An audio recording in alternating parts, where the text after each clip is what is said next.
It was still kind of a shock that, the one time that we decided to venture out, that's when we got sick. That Kansas City mom is now sharing her family's warning after coronavirus hit their entire household. For the first time in her life, Jessica Salazar Collins has an inhaler after COVID-19. And it just kind of hurt to breathe. Even after recovering, she sometimes still needs it. Her husband still fights fatigue. But when he first started feeling sick, she says she didn't consider coronavirus because they were careful. I work at a hospital, and so this was something that we just took very seriously.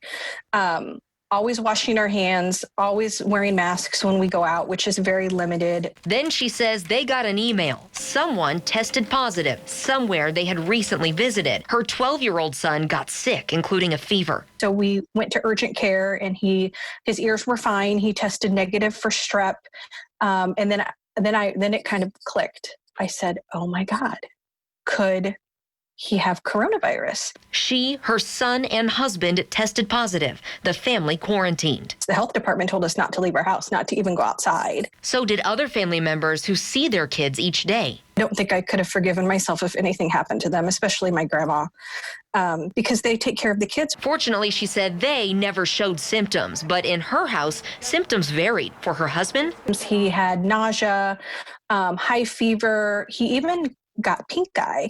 My son just had high fever, slept for 3 days, and then by the 4th day he was fine. Hers started like allergies. And then I woke up one day and the flu-like symptoms hit me. I just felt like I was hit by a truck. She says their youngest son never showed symptoms, but they were told to presume he was positive too. Now they're staying home even more, keeping up their video chats with loved ones like one grandma she hasn't seen in months. I mean, we're a really close family, and I haven't seen her in person since February, and I didn't want to cry, but that's hard. And she's hoping sharing their story will help other families take it seriously. Her 12-year-old son does have asthma, but she said he never had any breathing issues, just that fever she talked about.